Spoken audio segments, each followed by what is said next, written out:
ఆరోపణలు ఎదుర్కొన్న 5 ఎమ్మెల్యేలకు స్పీకర్ క్లీన్ చిట్ ఇవ్వడం ప్రజాస్వామ్యాన్ని ఖూనీ చేయడమే అన్నారు ఎమ్మెల్సీ కవిత. కొత్తగూడెంలో ఆమె పర్యటించారు. సూపర్ 6 హామీల అమల్లో సీఎం రేవంత్ రెడ్డి విఫలమయ్యారని విమర్శించారు. ఇక పార్టీ గుర్తులు లేకుండా జరిగిన పంచాయతీ ఎన్నికల్లో ఎక్కువ సీట్లు వచ్చాయని గొప్పలు పోకుండా ప్రజల బాగోగులు చూడాలని హితవు పలికారు. ఇల్లందులోనూ జనం బాట నిర్వహించారు. నాగుల్మీరా దర్గాలో ప్రార్థనలు చేశారు. దర్గాలో సౌకర్యాల కల్పనపై ఉమ్మడి జిల్లాలోని 3 మంత్రులు దృష్టి పెట్టాలన్నారు. తన దృష్టికి వచ్చిన సమస్యల పరిష్కారం కోసం కృషి చేస్తానని చెప్పారామె. ఇన్ని రోజులు గ్రామాల్లో అభివృద్ధి ఎందుకు లేదంటే సర్పంచులు లేరు అన్నారు. ఇప్పుడు సర్పంచులు వచ్చారు. ఇప్పుడు అభివృద్ధి జరగకపోతే ప్రజలు తిరగబడే రోజు వచ్చింది. ఎందుకంటే ఆల్రెడీ 2 ఇయర్స్ అయిపోయింది. నిధులు లేవు. ఊర్లలో కనీసం మోరులు సాఫ్ చేసే వాళ్ళు లేరు. నల్లాలో నీళ్ళు రప్పితే పట్టించుకునే వాళ్ళు లేరు.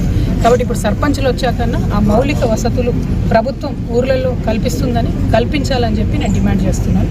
దాంతోపాటు 6 గ్యారెంటీలు మొత్తానికి మర్చిపోయాం. మహిళలకు ఇస్తాన 2500 కావచ్చు, ఫ్రీ కరెంట్ కావచ్చు, గ్యాస్ కావచ్చు, ఇవన్నీ కూడా మర్చిపోయారు. అన్నిటికన్నా ఎక్కువ పెన్షన్లు మర్చిపోయారు. ఏదైతే పెన్షన్లు పెంచుతామన్నారు, పెన్షన్లు పెంచక చాలా ఇబ్బంది పడుతున్నారు. పోయిన వాళ్ళకు కూడా కనీసం అప్డేట్ అవ్వడం లేదు. పెన్షన్లు బాధగా ఉంది. వాళ్ళని చూస్తుంటే ఒంటరిగా ఉండే పరిస్థితి. సో ఈ అంశాలన్నీ ప్రభుత్వం దృష్టిలో పెట్టుకొని మీరు గ్రామ పంచాయతీ ఎన్నికల్లో ఎవరెన్ని గెలిచామని బాకాలు ఊదడం మానేసి ప్రజల సంక్షేమం మీద దృష్టి పెట్టండి. మీరు ఇచ్చినటువంటి వాగ్దానాల మీద దృష్టి పెట్టండి.